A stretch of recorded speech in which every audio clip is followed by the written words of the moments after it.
Good morning, church. Morning.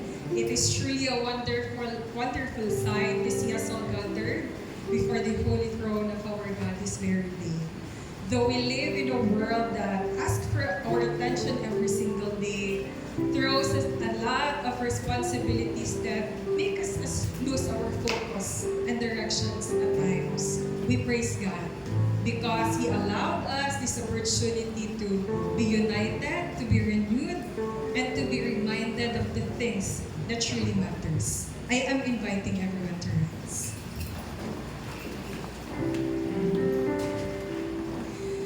His word in Psalms 146 verses 1 to 2 says, "Praise the Lord, my soul. I will praise the Lord all my life. I will sing praise to my God as long as I live." Indeed, often worship is as easy as breathing, but sometimes it becomes a desperate sacrifice of praise. But has His most beloved creation who experienced the joy of a captive set free and a heart made new for the blood of the Lamb, we should daily and intentionally speak of His glory. For He is worthy to hear our hallelujahs, no matter what situation we are in. We're so blessed to be a creation who could express every bit of what's in our hearts. We get the joy and privilege of actually singing to Him and using our words to bring Him our praises. Though 1,000 songs could never fully capture His greatness, and 1,000 lips wouldn't be enough to thank Him for His mercy and for all that He has done, we will still offer Him what we have.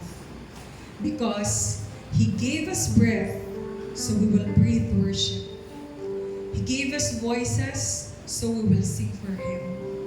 He saved this life, so this life will worship Him forever.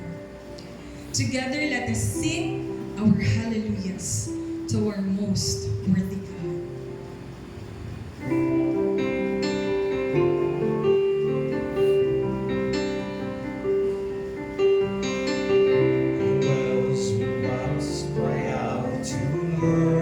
Let us express our thanksgiving to our God. Whose glory taught the stars to shine. Yes, O God.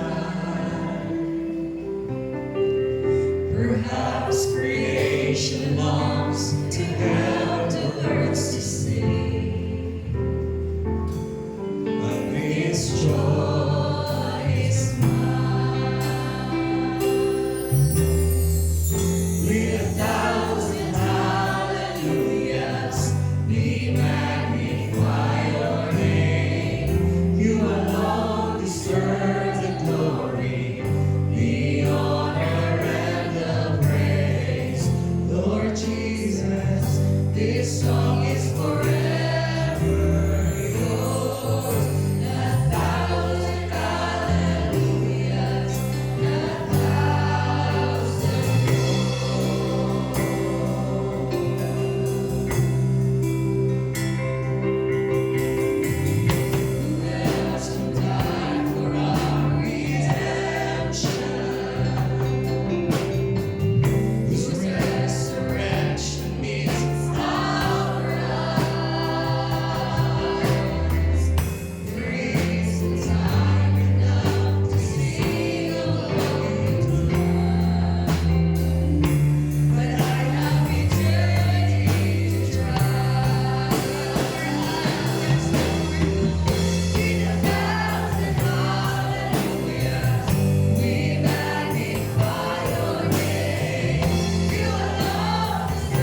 You are worthy all alone.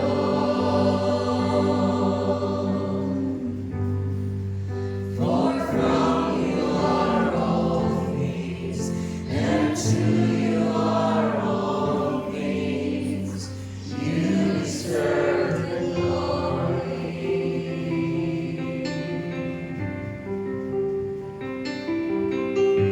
All the saints and they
Indeed, we will repeat that over and over again. You alone, O God, are worthy of all glory and praise. Day and night and throughout eternity, you are to be praised. It's hard to comprehend at times how unworthy humans like us could have a chance to worship such a worthy God. That despite all the shortcomings, we're still able to experience goodness and grace. When we look at everything God has done, the way He carried us, the way He loved us even when we're unlovable, we realize that we have absolutely nothing equal value to give back. We cannot buy His favor and we cannot outgive His grace. We can't repay Him, but what we can do is tell Him of how grateful we are. Our words doesn't need to be fancy to reach the ears of God. The sincerest lifting of our hands, our hearts, our voices, and our lives is what we can offer. Praising Him again and again with all that we have as long as we live. Let us not hold back as we continue to sing Him our thanksgiving.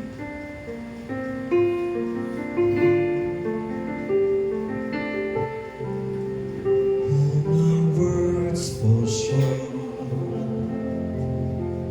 I've got nothing new. How could I express all my gratitude?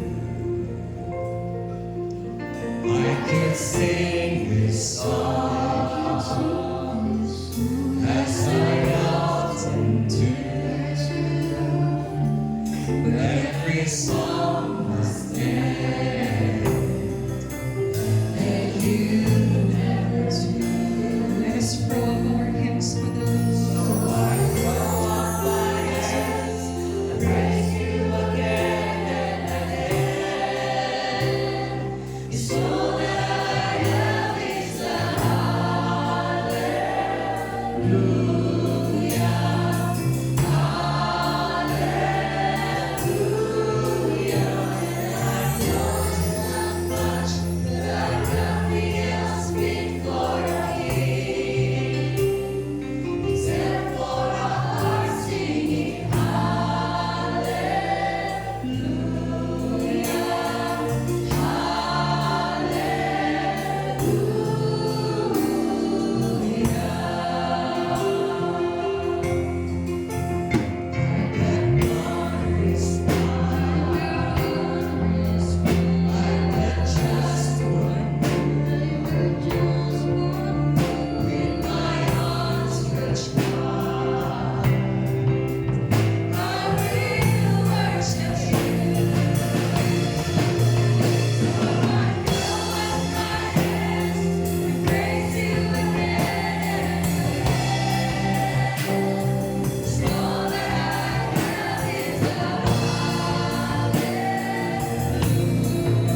that, Father,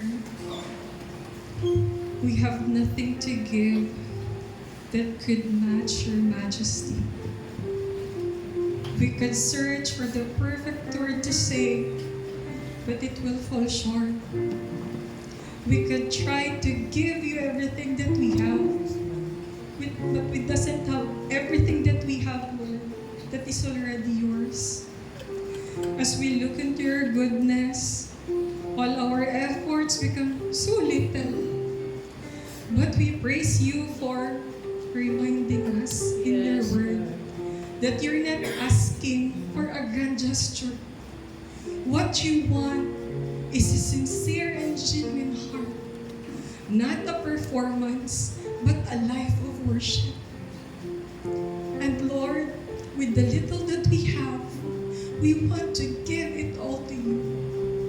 We want our lives to shout our hallelujahs day by day, forever. Because ikaw lang yun ang angayang mo dawat ni aning tanan. Lord, we saw how you work in our lives. We feel you in the middle of every challenges in our lives. We heard your direction and we saw kung paano nag-unfold ang iyong mga promises sa among kinabuhi. In the good and in the bad, you were always there. And Lord, our only response is a continued life of worship. A life that's again and again pouring all glory and praises to you. A life that's again and again lived for you. Lord, please accept the praises, the hearts of your servants. In Jesus' name we pray. Amen. Amen.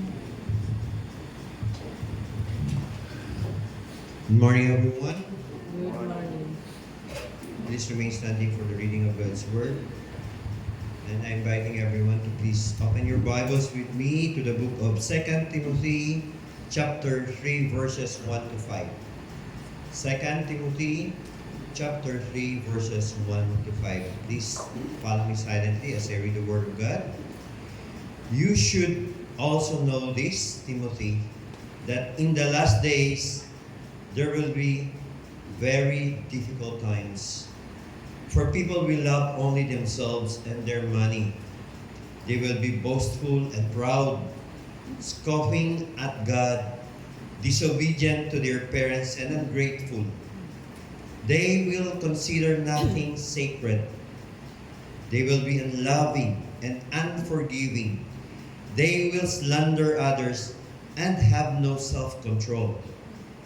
They will be cruel and have no interest in what is good. They will betray their friends, be reckless, be puffed up with pride, and love pleasure rather than God. They will act as if they are religious, but they will reject the power that could make them godly. You must stay away from people like that. The Lord bless us upon the reading of His Word. We may now be seated. And before we are going to listen to the message of the Lord, let us listen first to the message in song to be rendered to us by the CCF Choir.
Panginoon. Salamat, choir, for the song, for giving to us your talents and your time to prepare our hearts for our worship and even before listening to God's Word. I believe everyone is ready to listen to the Word of God. Let us prepare our hearts in prayer. Let us seek the Lord's wisdom. Father, your words are hard to discern if our hearts are filled with so many things that distracts our attention. Remove anything that will prevent us from understanding, that we will be able to apply what you will be giving us today, so that we can live a life that honors you and glorifies you. In Jesus' name, amen. We are now in part 17 sa atong message series, Beyond Belief. Because Beyond Belief, ang title, kay ang gatuta na it's not time na gatas ng gihapon ang atong i-take habang nag-mature na ta. Pila na ka-years ang CCF? We are turning 17 this coming May. And as 17 years together, we need to be eating meat. Beyond belief, because we're going beyond what is easy, what is comfortable, and what is familiar. And we're stepping into biblical realities that stretch our logic, our preferences, and even our understanding. Kaya ang mga kamatuoran sa pulong sa Ginoo, they cannot be processed by natural thinking alone. No, for the past 4 months until now, we've been focusing on one of the most neglected and misunderstood truths in the Christian faith, and that is holiness. And ato ani gitrace from Genesis, Exodus, and Leviticus, and sa kinabuhi sa mga prophets like Hosea, and consistently ginakonect nato siya sa New Testament through the Gospels, sa writing ni Peter and writing ni Paul. And ato ang na-discover that holiness is not a side topic in the Scripture. Holiness is the central theme from Genesis to Revelation. Because when you read the Scripture, it's all about God. And when it's all about God, it's all about His holiness. We have a simple definition of holiness, and that is, holiness is living a life that is fully aligned with God. Pag sinabi natin fully aligned, it doesn't mean 100% automatically you are living like Christ, but we're talking here about adjustment.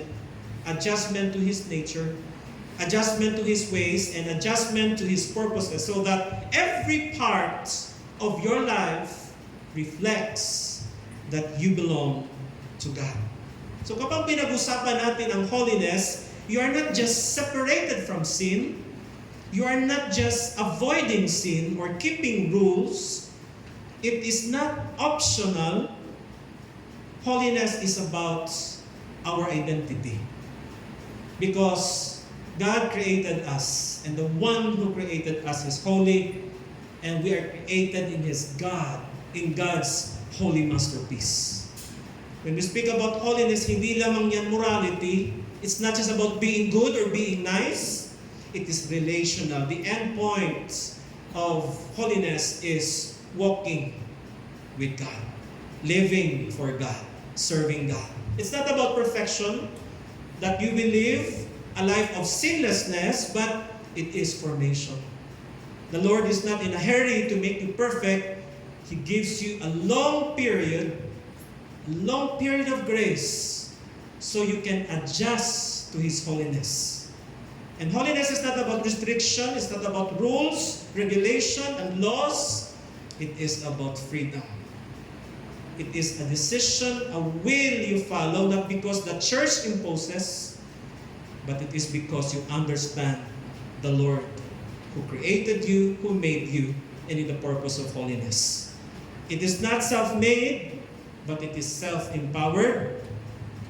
living a life that is claimed, that is shaped, and directed by God. Last Sunday, I made it clear with you na ang konsepto sa ato ang holiness is based alone on biblical perspective. Daghang religion and daghang Christian groups, but only Bible-believing groups will appreciate this because not all groups that identify as Christian define holiness the same way. Also, I highlighted ang biblical Christian view because it is the most unique view compared to non-believing Christians and other religion. What makes the Christian view, the biblical view, unique when it comes to holiness? Because the starting point. Holiness in biblical view originates with God and ends with God, not with men. No, ang holiness wala nagsugod tungod kay gipurso sa tawo, nagsugod tungod kay sa initiative sa ato ang Ginoo. In Bible, holiness is God's nature. It is not human achievement. It is not human discovery. That's why ang instruction sa Ginoo sa ato in Old Testament and even in the New Testament, be holy, for I am holy. So, ibig sabihin, it's not something that we invent. It is something that we receive from God. Tanang religious systems or other religious systems, ang concept nila sa holiness begins with human effort, discipline, enlightenment, obedience. But biblically, lahi. Because God is not responding to our efforts and He gave us holiness. It is us responding to the nature of God. And what is the method sa holiness nato? Nadawat nato ni bago nato i-practice. It is first given by God, then because it is given, it is expressed through the believer's life. Kasi pag hindi binigay, we don't have the capacity to express holiness. Because no one is righteous, no, not one. So before tayo demand holiness, let us check, did we receive the holiness of God? So through Jesus Christ, you are made holy. That's our position. And because of that position, you live holy. You are able to practice it. So position to holiness was established by God first before ang Ginoo nag-mandate sa holiness. In Hebrews 10:14, sabi, He has perfected forever those who are being sanctified. Now that's a paradox. Perfected forever, kaya lang, being sanctified. Ibig sabihin, we are granted or we are given, we are declared holy. Where we're given holiness, kaya lang, in the process, we're still becoming holy in reality. But God guaranteed holiness to us. Now those who believe in Christ will always end up in the holiness. That's why ang Christian faith is a journey to holiness. It is a process to holiness, and it is a lifetime procedure that every believer undergoes. And what is the reason? What makes biblical perspective on holiness unique? Because the reason is sin. When we speak about sin, we are talking about the state of our helplessness. Kitagaan tag holiness sa Ginoo not out of ignorance, not because of imbalance, because according to Romans 3:23, for all have sinned and come short of the glory of God. Humanity's deepest issue is moral and spiritual separation from God. Mao nang pinaka-issue nato. That's why we need holiness. Dili lang kay wala tay awareness or wala tay discipline. We are sinful. And what was the solution? The solution is the Savior, not a system, not religion, not discipline, but through the Savior. Dili nato ma-achieve ang holiness through the structure, through the rituals, but through the redemptive work of Jesus Christ alone. So ang Ginoong Jesucristo, He dealt with our sin, and so holiness was imparted, and so relationship is restored. And what is the process? The process is transformation. And the transformation is internal before it becomes behavioral. Ginabag sa Ginoo ang kasing-kasing, which then produces visible change in conduct.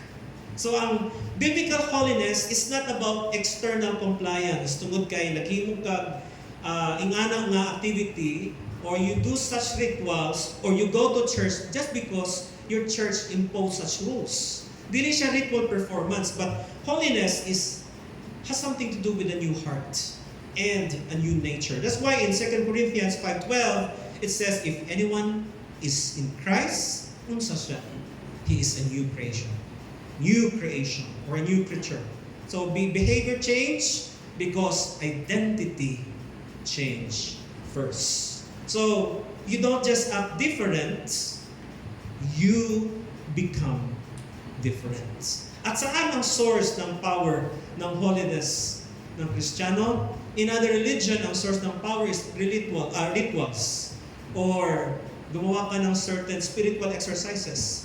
But our source of power comes from the Holy Spirit.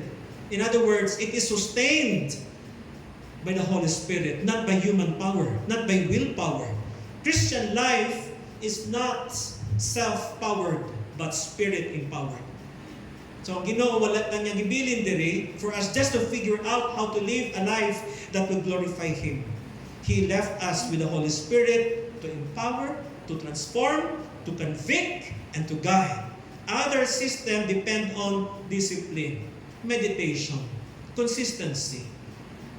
But we depend on the power of the Holy Spirit. And what is the goal? What is the ultimate goal of holiness?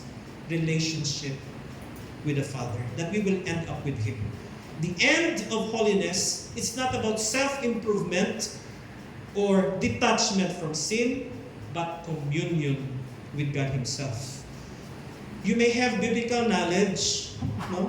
But some people did not apply that knowledge. Biblical holiness needs to knowing God, walking with God, and reflecting Him. That's why it is called a journey, a process that changed us into Christ-likeness. So, in summary, biblical holiness is unique because it is not a system to achieve, but a life received, originating from God, delivered by Jesus Christ, sustained by the Holy Spirit, and fulfilled in relationship with Him. So, ito ang previous message, part 1, when holiness doesn't make sense. Pinag-usapan natin yung tension. And there are 3 tensions that I pointed out that people do not expect that they must begin to follow God. It doesn't make sense because una sa lahat, we have some biblical images or biblical evidences that shows na God's pattern has always been unreasonable. I mentioned some prophets were mandated to do something that looks so unreasonable. Na isa sa example nato si Isaiah, God mandated him or commanded him to walk naked, to live naked for 3 years. Jeremiah was mandated by God to wear a yoke. Dili ba yagaan ang yoke? It could be more than 10 kilos. And even Hosea mandated to marry a prostitute. It doesn't make sense. And even the disciples died for their calling. Jesus Christ Himself died for our salvation. So ang holiness doesn't make sense for human mind because it has never been convenient, it's never comfortable, and never culturally sensible. Because holiness is divinely assigned. That's why it is humanly confusing. Munang rason nga naman gamay lang mo serve. Because every time you serve God, anytime you focus on serving God, whole time, full time, others will really see it inconvenient.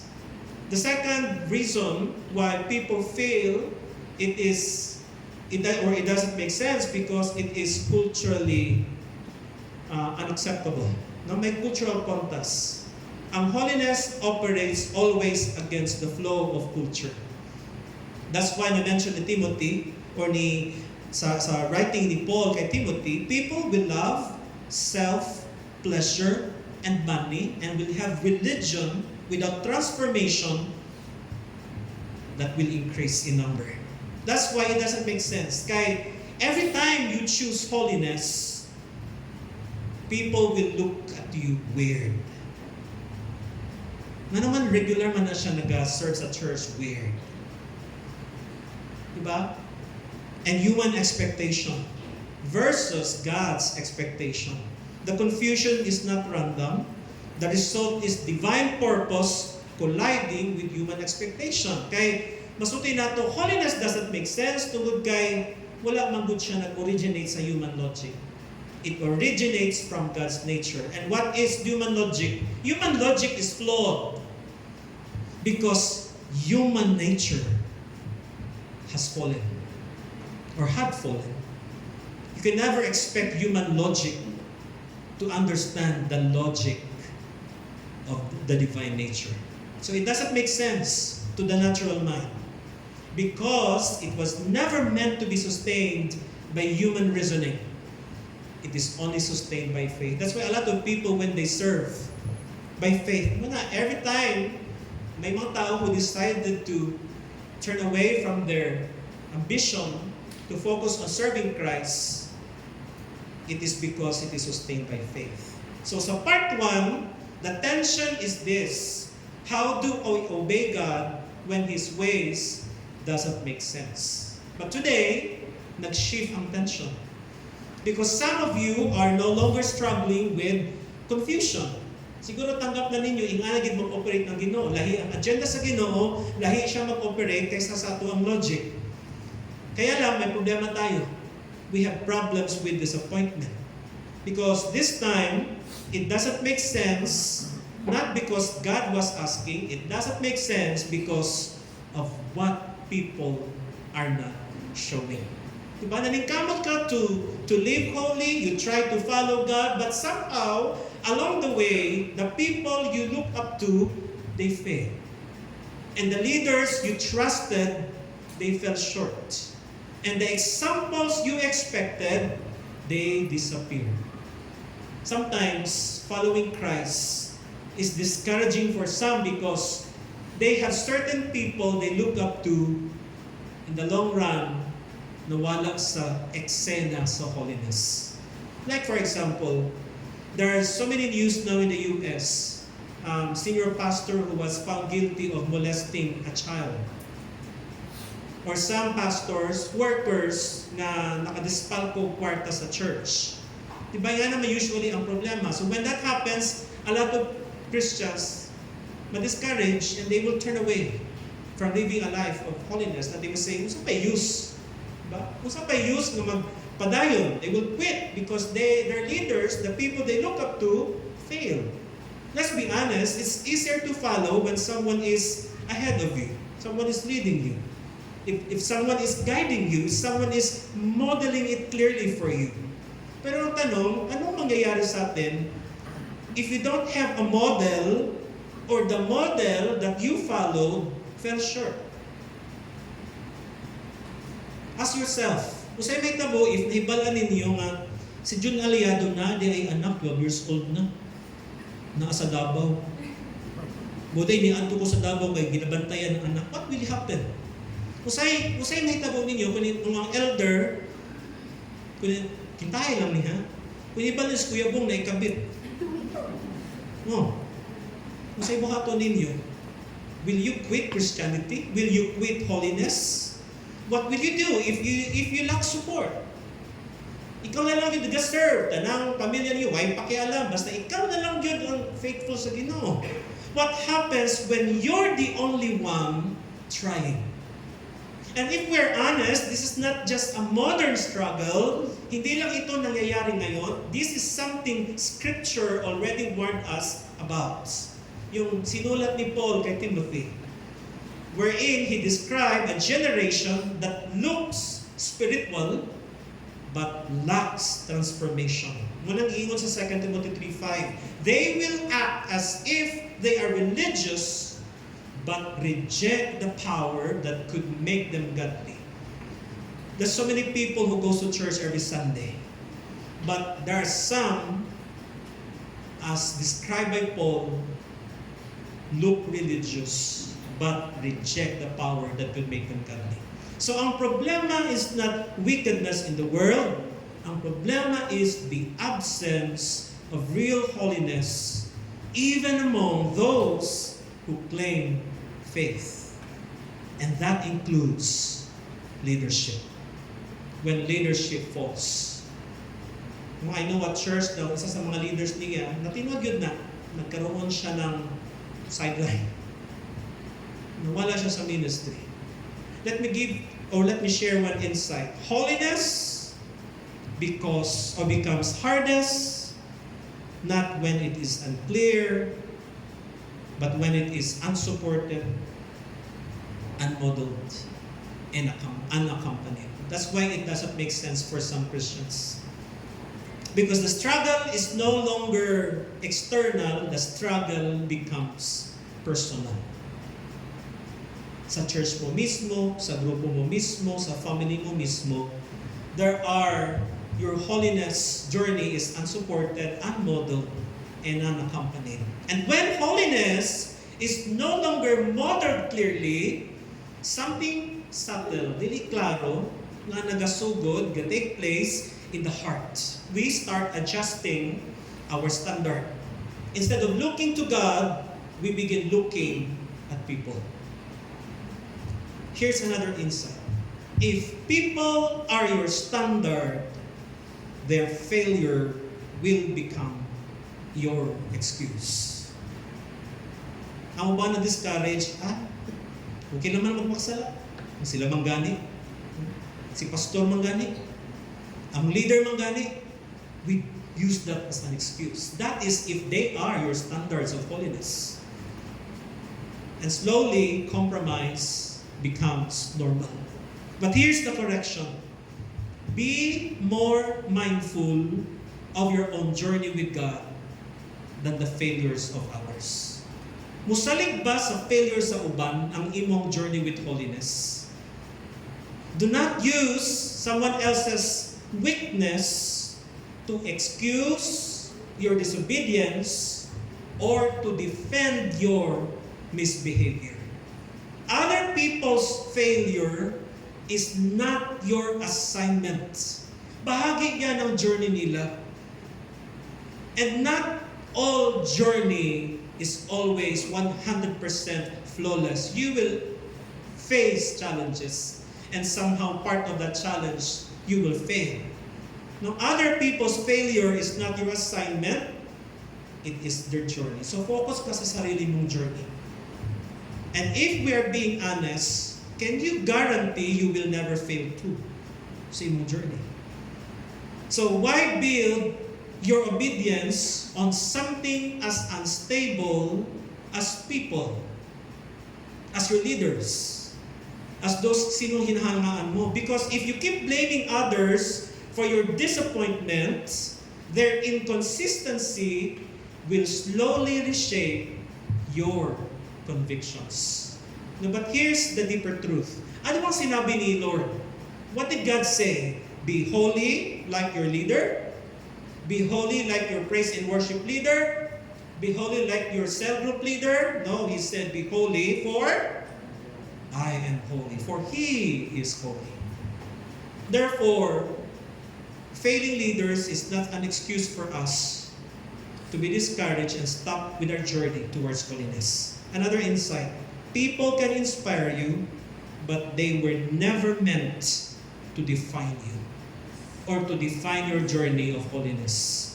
If your holiness is built on people, it will collapse when they fall. Yung sa Ginoo, build on the rock.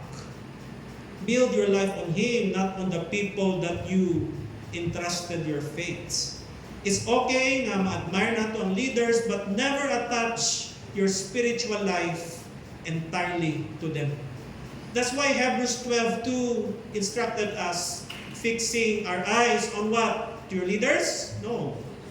On Jesus.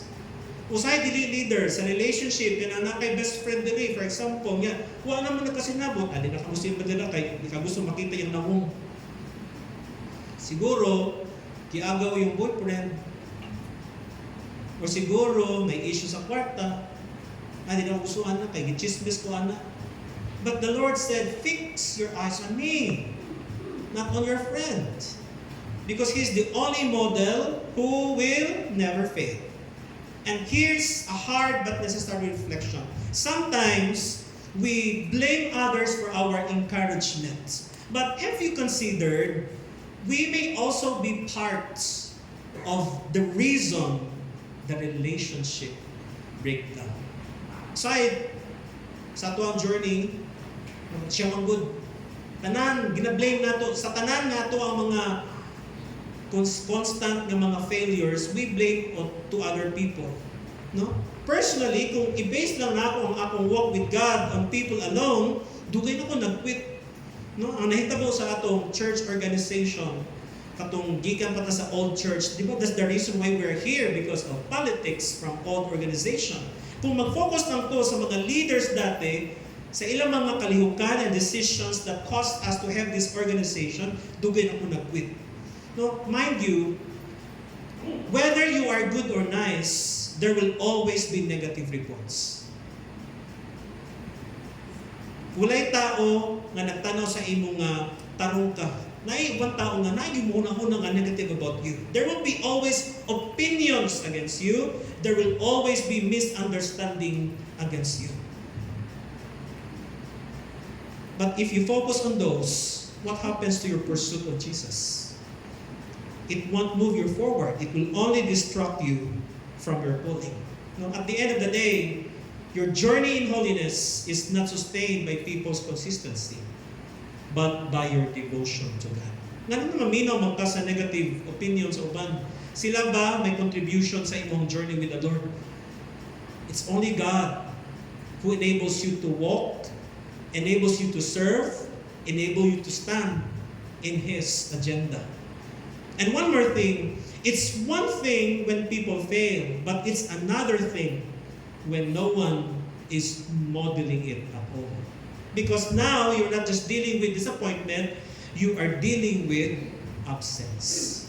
Here's the second problem, no? The absence of example. But wala na kayo example ba? No? The absence of example reveals the depth of your conviction. Kung wala ba kayo makita na mag-example, ikaw, magpilot na ba ka sa imong journey with holiness? Maybe some of you, no one in your family is serious with God. Maybe some of you, your environment is compromising. Maybe some of you, your circle normalizes sin. And you feel like, ako lang ba?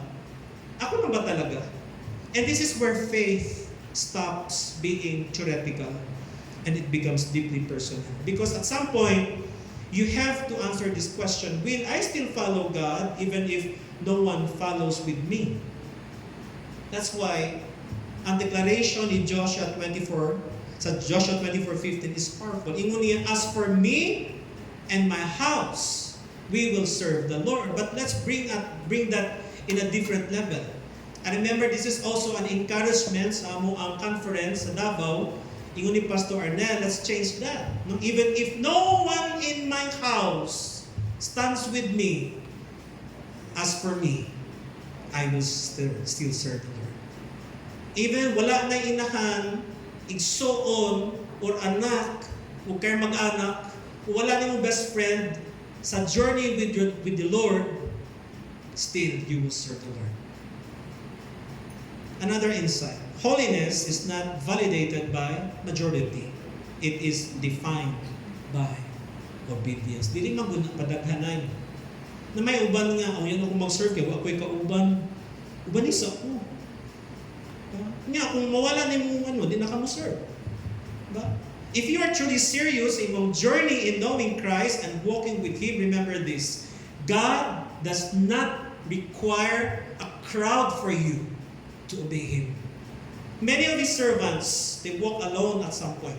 Kasalanan sa mga servants sa Ginoo, they live alone. And it is when they are alone their calling becomes clearer. David, ilang beses siya tinalikuran ng family niya, ng kaibigan niya, ng mga trusted people niya. In his wilderness, he is able to find clearly his calling and journey to holiness. No? Because real obedience is proven not when everyone is with you, not if everyone is on your side. Your obedience is proven when you choose God, even if no one walks with you. So, dili excuse nga, wala may nag-model sa ako. Ang Ginoo di ay.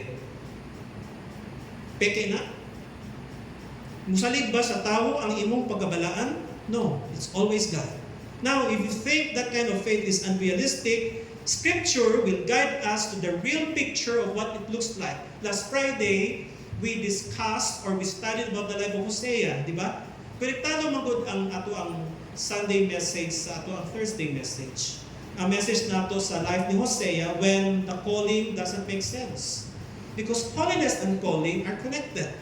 Kung sa man ang life ni Hosea, God did not give him a holy environment. Wala siya faithful partner. And wala siya clean situation. Kung sa mga assignment gihatag sa Ginoo kay Hosea, it was a messy assignment, a life that will even question his credibility as a prophet. Siguro kung si Isaiah, prophet na siya, pastor siya karon, isa siya sa mga issue sa mga Marites room. Si Pastor Isaiah, nagmimyo, boring. Diba? Issue na. Mga anak ni Pastor, tulog ka buok, pero dili sure kung siya gid ba ang amahan. No? Hosea's reality na siya unfaithful wife, to make it worse, prostitute.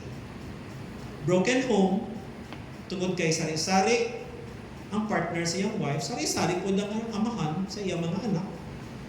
And he has to bear public shame for that. So the question is, how do you stay holy in a life that looks like that? How do you stay faithful when everything around you is broken? Si Hosea, isa lang himo niya, he obeyed. Even when it was painful and confusing. And he remained faithful even when her wife was unfaithful. Gisugod pa sa Ginoo nga i-restore iyang wife. Gipalit niya iyang wife for certain number of silver. He still served the purposes of God. Nga naman, because Hosea did not model holiness from what he saw. He modeled holiness from whom or from who called him. No? Ang Ginoo, wala siya naghatag kay Hosea holy environment. Ang ihatag niya sa Ginoo kay Hosea is a holy assignment. Ang focus ni Hosea, ang Ginoo o iyang assignment, regardless of the environment. And because he remained faithful, na-expose ang idolatry, na-expose ang ingratitude, na-expose ang hypocrisy sa Israel. So the mess was the medium. Yes, messy ang life ni Hosea, but it was never the master. Ang master niya is the message of God to reveal the truth about Israel. Isaiah did not quit tungod lang kay pangit iyang circumstances. He obeyed and followed because he trusted the task giver, than the task itself. And this is where the shift needs to happen for us. Because many believers are stuck. No? Stuck sila waiting for a model. Stuck sila waiting for an example. Stuck sila waiting for someone to show. Waiting for the right moment. Or napa-expression na pagputi ng uwak. Uy, nanay puti nga uwak. No? May albino crow somewhere in Mindoro. So, di na nila magamit pagputi ang uwak kay nanay puti. But what if God is trying to move you out of that dependence sa mga tao? Mag-shift na tag model from model dependent to God dependent when it comes to modeling. Because at the end of the day, the standard was never people. The standard was always been one person. So Jesus did not say, follow them. He said, follow me. So, your model may fail, but your God does not. Again, fix your eyes on Jesus. Kaya ang holiness na to, dili yun na masustain kung ang imuha lang i-imitate ang mga tao. Kung imuha lang basis ang behavior sa ibang tao. Because everyone are bound to fall or fail. Holiness is sustained by your devotion to God. And when that truth settles in your heart, something changes. Your faith becomes less about who is around you and more about who you are following. And this is where responsibility becomes unavoidable, because there comes a point where your obedience can no longer depend on encouragement. Ang obedience nimo sa Ginoo doesn't depend on environment or example. Sometimes it needs to stand on its own. There comes a point where your obedience must survive without applause, without support, or without even examples. That's when us for me becomes real. Not as for my leader, not as for my friends, not as for my church, or not as for my uyab. As for me, I will serve the Lord. And I want to anchor you with some truth, di lang statements, but some convictions you must carry. Number one, you don't need a perfect human model to live a holy life. You need a faithful God. If your requirement is a perfect example, as I said, you will always have an excuse every time you fall. Ang Ginoo consistent, ang Ginoo holy, ang Ginoo unchanging. Number two, the absence of example is not an excuse for the absence of obedience. Just because no one is doing it, just because your sister or your brother is not doing it, doesn't mean God lowered the standard. Nagpabili ng standard sa Ginoo. So stay on that path. Three, when people fall, God doesn't lower the standard. Kung sa iyang panawagan sa to, He calls you to stand. Since nagpabilin ang bar sa Ginoo, stay on that bar. Others may compromise, but your calling remains. Be responsible. 4, holiness is not sustained by imitation of people, but by devotion to God. Because imitation is fragile. It's not a strong foundation to begin with. Devotion is more stable. And 5, your environment may be compromised, but your calling is not. You may be surrounded by confusion, but your assignment is still clear. Serve God. Pursue holiness, because God has already granted you that. So now the question is no longer about others. The question is about you. I have 3 questions. Who are you using as your excuse? Sa ngayon, why you are not yet serving God? Why are you not still giving your talents and skills to God? Second question, whose failure affected your obedience? And third question, where did you lower the standards because others did? Because if we're honest, some of us did not stop pursuing holiness because God changed. We stopped because people did. Tutok lagi sa Ginoo. I don't even encourage you to look at me.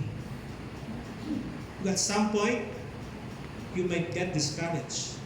Kung magtinunay ka. May mga taong magdudusahin, no? Di ka malubang diris. No? Niya kung makalapos ang boundary, makorek ni mo, malain. Right? So today, God is restoring something deeper than motivation. He is restoring your anchor. And who is our anchor? Jesus Christ. Maybe you are here saying, Lord, ang hirap magpatuloy. Parang wala akong kasama. Parang ako lang. Oh, I always felt that. But I always feel the presence of God. No, sanay na akong mag-isa. No, out of my 13 travels, 10 of those backpackers solo traveling. I enjoy spending time with myself and with God. But God is saying, I'm not asking you to follow them. God is saying, follow me. So, holiness is not proven when everyone is doing it. It is revealed when you stand, even if no one stands with you. Even no one models it, even no one supports it, even no one understands it. As for me, I will serve the Lord. No, when I was in high school, kay kasagaan sa mga classmate, friends, na may ganap every Saturday. No, may ganap din sila. Maano sila ka ng murag malain kay sorry, church good na. No, kay mo serve man ta sa church. But since high school, hantod karon Saturday lock-in din sa church. And a lot of people will understand that. Kasi the calling is more higher than the kiat. I value what God has called me to do. As for me, I will serve the Lord. No? Kahit wala kang makita na example, kahit wala kang nakita na nagtuturo sa iyo, kahit parang ikaw lang, hindi ibig sabihin mali ka. Ibig sabihin nun, tinatawag ka ng Diyos na tumayo. I want to leave you with this line, ang kabanalan, hindi nakadepende sa dami ng sumusunod, kundi sa katapatan na tumatawag. So what is your issue now? Yung ibang tao pa rin ba ang biniblame mo for your immaturity? Ang tao pa rin ba ang biniblame mo for your struggles? Or maybe you just need refocusing. Adjust your lenses to the one who gave you life and to the one whose agenda is holiness. Let us pray. Heavenly Father, we thank you for allowing us one more time to see what your intentions are for your people. It's not just to be saved, but really to follow the path of your kingdom's agenda. End up living, walking, serving, breathing, always for you. Lord, you give us no excuse not to follow you. There's no excuse anymore to be disobedient. All we have now is just to choose. And we choose you. In Jesus' name, amen.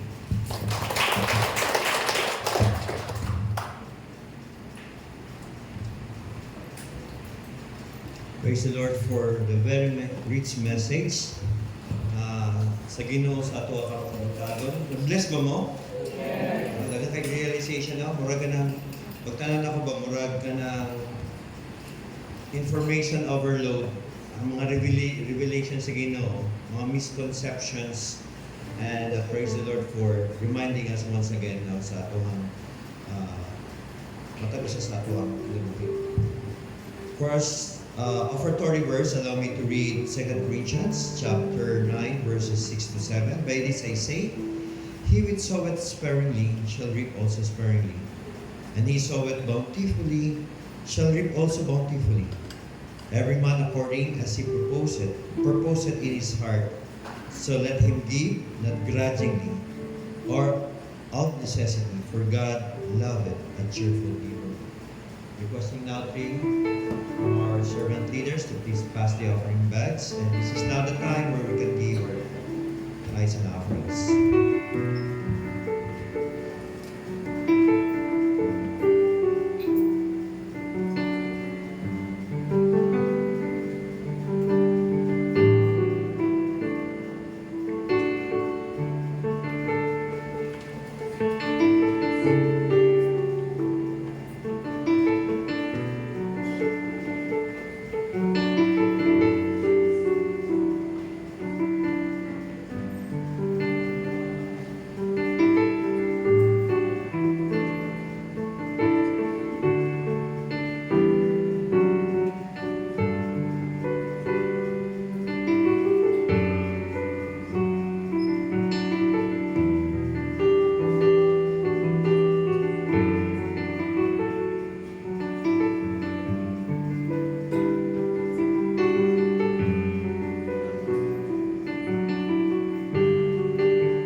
Nina mo ha. Kaya sahay, ang announcement, mga tanan ng food. Minaw ba? Sa atong announcement, minaw mo. There's choir practice for all mothers after the worship service. All mothers. This is for preparation for Mother's Day next month.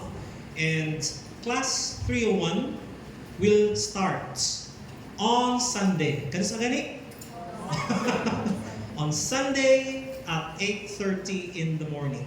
And also, congratulations sa mga duha nga nag-graduate this month kay Nicole Bungalan ug kay Kian Aliado. Salamat sa Ginoo ang anak ang ilahang pag-eskwela sa college. And for CCF anniversary concerns, magsabot-sabot ang mga leaders sa home groups sa food preparation ninyo. Initially, ang na-agree, every family will give 700 for the celebration. Okay, 700 per family. Sa mga singles, magrupo-grupo po mo. And kamo na magbahala kung pila ang inyong i-contribute. If 700 is hard for you, then whatever you can share, we will accept that. Alright? And may practice ang YBM and ang Hearts One sa dance after the service. And for other information sa SLG, follow up lang ta sa atong GC sa Messenger. We also want to welcome our brethren and sister from Cagayan, mga igsuon no, ni Sister Yeye. No? Himala no, isa na magulma sa namuni na makita magyud ninyo. No? Let us welcome pati sa ilang yung brother-in-law, nephews and nieces. Shall we all rise and let us welcome one another and sing, "Oh, I love you with the love of the Lord."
was strong enough to come and fight for me, to go through hell and down into the grave, and raise me up to see the ways of grace.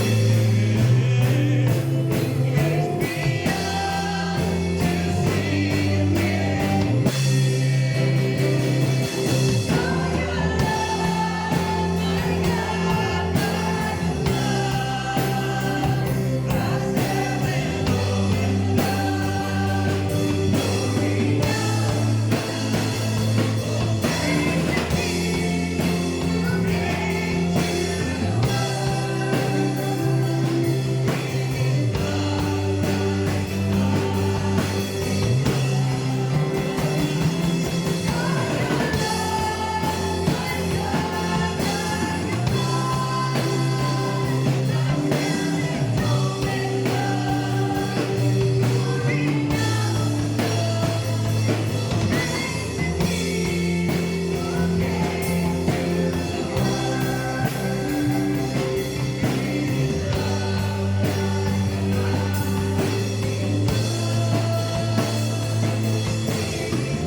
Oh, praise the King who came to the world in his love like a mighty flood.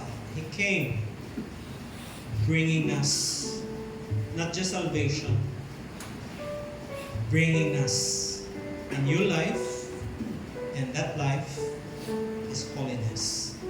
Do not neglect that calling, do not neglect that mandate, do not neglect such opportunity because we have been granted already. Start living from it. Father, thank you for awakening us. Thank you for teaching us not to base our understanding on holiness to the people around us.